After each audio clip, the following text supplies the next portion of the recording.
नमस्कार दोस्तों, स्वागत है आप सभी का न्यू उत्कर्ष है इस यूट्यूब चैनल में। आज का जो मेरा टॉपिक है उसको मैं लेकर के आया हूं, जिसके अंतर्गत आज हम देखने वाले प्लासी के युद्ध के बारे में। जिससे पहले मैंने वीडियो बंगाल के नवाबों के ऊपर बनाया था, जिसमें मैंने पूरी विस्तृत रूप से बंगाल के नवाबों के बारे में आपको जानकारी दी थी। इस वीडियो में हम बात करेंगे प्लासी के युद्ध के बारे में। प्लासी के युद्ध की पृष्ठभूमि कैसे तैयार होती है और क्यों युद्ध होता है।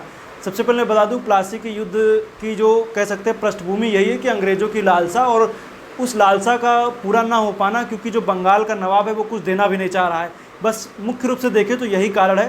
तो इसमें देखेंगे इसकी जो प्लासी का युद्ध है ये होता है, और इसमें एक तरफ बंगाल का नवाब है और दूसरी तरफ देखेंगे तो क्लाइव है। इन दोनों के बीच में युद्ध की स्थिति बनती है। क्यों होता है ये पूरी आपको कहानी बताते हैं। सबसे पहले मैं बता दूं कि इसको पृष्ठभूमि में आप देखेंगे तो कलकत्ता पर क्या होता है कि सबसे पहले सप्तवर्षीय युद्ध की स्थिति होती है जो यूरोप में लड़ा जा रहा था। उस सप्तवर्षीय युद्ध होने की वजह से क्या हुआ कि जो फ्रांसीसी और अंग्रेज़ जो दोनों थे वो लोग क्या करने लगे, अपनी जो फैक्ट्रियां थी और उनको क्या करने चाहिए, उनका दुर्गीकरण करने लगे। उस दौर में क्या हुआ कि जब सिराजुद्दौला ने उनको मना किया कि आप ऐसा मत कीजिए, तो फ्रांसीसी तो मान गए, अंग्रेज़ मानने को तैयार नहीं हुए।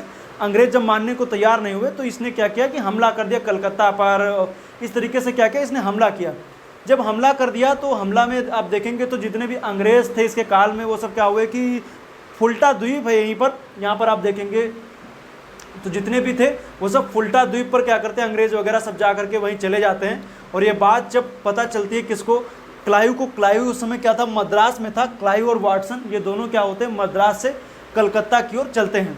उसी दौर में आप जब कलकत्ता में आते हैं तो वाटसन और क्लाइव दोनों क्या करते हैं, नवाब के साथ में अलीनगर की संधि करने की बात करते हैं। जब अलीनगर की संधि होती है उसमें बताया जाता है कि हाँ कुछ यहाँ पे टकसाल वगैरह जो है वो अंग्रेज़ बना सकते हैं। कहाँ पर, कलकत्ता में। और उसके साथ में आप देखेंगे तो कुछ और रियायतें वगैरह दी गई कि अपना दुर्गीकरण वगैरह उनका कर लीजिए। तो ये सब मतलब किलेबंदी वगैरह करने की बातें कही गई। लेकिन बाद में क्या हुआ कि अलीनगर की संधि जो थी उसका उल्लंघन करने का आरोप जो है वो नवाब के ऊपर अंग्रेज़ लगाते हैं। और आरोप लगाने के दौर में ऐसा कुछ होता है कि इसका जो नवाब का जो अंदर थी आंतरिक कलह चल रही थी। उसका जो सेनापति हुआ करता था कहें कि, तो आप उसमें देखेंगे तो मीर जाफ़र था, यार लतीफ़ थे, ये सब क्या थे, इसके सेना में शामिल थे।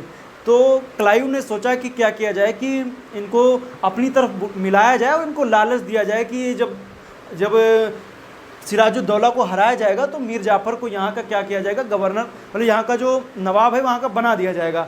तो मीर जाफ़र और यार लतीफ़ को अपनी तरफ कर लिया। और यहाँ पर एक अमीर चंद का भी नाम आता है। अमीर चंद जो थे उस टाइम में बंगाल के बहुत बड़े बैंकर थे, लोगों को लोन बांटते थे। इन्होंने बोला कि हमें भी 30 लाख रुपया चाहिए। इन्होंने भी अपनी अपनी डिमांड वगैरह रख दी। बोला कि नहीं बताओगे, नहीं दोगे तो फिर मैं सब कुछ भंडा फोड़ दूंगा, सबको सब कुछ बता दूंगा। तो अंग्रेज़ों ने सोचा कि इनके साथ भी क्या किया जाए कि इनके भी साथ भी कुछ, इनको भी कुछ दिया जाए। तो सोचा कि इनकी कुछ लालसा कुछ ज़्यादा ही है। इनके साथ में एक समझौता किया गया। उस समझौते पे बताया गया कि आपको जब हम जीत लेंगे, मतलब सिराजुद्दौला को हरा देंगे, तो आपको 30 लाख रुपए देंगे। दुनिया भर की बातें की गई।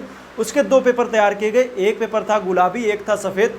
गुलाबी पेपर नकली पेपर था, सफ़ेद असली था। उसमें नकली साइन जो थे क्लाइव के बना दिए गए और वो पेपर इनको दे दिया गया। लेकिन आगे चल करके इनकी हत्या वगैरह कर दी गई। अमीरचंद वहीं से हट जाते हैं। अब युद्ध की स्थिति बनती है 23 जून 1757 को। प्लासी का युद्ध होता है, क्योंकि जो बना बनाया ढांचा था आंतरिक रूप से वो क्या था, वो सिराजुद्दौला ने अंदर के तौर, सिराजुद्दौला की जो सेना थी उस पर क्लाइव ने सेंध मार लिया था। उसकी सेनापति जो थे मीर जाफ़र, यार लतीफ़, राय दुर्लभ, ये तीनों शामिल जो थे। लेकिन इन्होंने क्या किया, उसको धोखा देने की बात कही। शामिल रहेंगे, तटस्थ रहेंगे, युद्ध में जाएंगे लेकिन हम करेंगे कुछ नहीं। और सिराजुद्दौला के साथ में मीर मदान है, मोहन लाल है और फ्रांसीसी लोग भी शामिल होते हैं।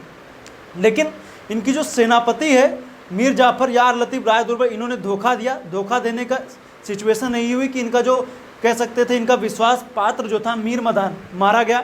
मोहन लाल भी युद्ध छोड़कर भागे और फ्रांसीसी तो इनके साथ में थे ही। उन्होंने बोला था कि हम युद्ध करेंगे, लेकिन ऐसा भी नहीं था कि बढ़ चढ़ के वो शामिल हो रहे थे। सिराजुद्दौला की स्थिति कुछ ऐसी बनी कि सिराजुद्दौला को क्या होना पड़ा, युद्ध छोड़ करके भागना पड़ा। और ये भाग करके जाते हैं। जो इनका जो सेनापति मीर जाफ़र है, मीर जाफ़र का पुत्र है जिसको बोलते हैं मीरन, मीर जाफ़र का पुत्र मीरन है, ये उसके पास चले जाते हैं कि हमें बचा लीजिए, क्योंकि क्लाइव की जो सेना थी वो बिल्कुल इनको मारने पे तुली हुई थी। अब पहुँचे भी तो मीर जाफ़र के पास जो पहले से ही धोखेबाज है, उसके पुत्र के पास। मीरन ने क्या किया, यहीं सिराजुद्दौला की क्या कर देता है, हत्या करवा देता है। और मीरन जब सिराजुद्दौला की हत्या करवा देगा तो ये नवाब जो था, जैसे नवाब की मृत्यु हुई, पूरा प्लासी का युद्ध एक तरफा हो गया और इससे क्या हो गए, अंग्रेजों इसमें विजयी हो गए। और इसमें देखेंगे तो नवाब की तरफ से आप देखेंगे 500 से ज़्यादा सैनिक मरे, लेकिन इनका आंकड़ा बहुत कम था, ये काफ़ी कम लोग इनके मरे। इसके बाद में जो बनाया जाता है शासक, वो बन के आता है मीर जाफ़र। मीर जाफ़र को क्या किया गया, नवाब बनाया जाता है। लेकिन आप उससे पहले लोकेशन देख लीजिए, ये आप देख लीजिए गंगा नदी है, इस तरफ आप देखिए, ये जो नदी मैंने बताई है हुगली है, हुगली नदी के किनारे आप देखेंगे तो यहीं पर पड़ेगा प्लासी, और बाकी गंगा नदी आगे चली गई। तो ये प्लासी है, प्लासी के इसी मैदान पर ये युद्ध लड़ा जाता है, ये पूरा एक केंद्र होता है, यहीं पे युद्ध लड़ा जाता है।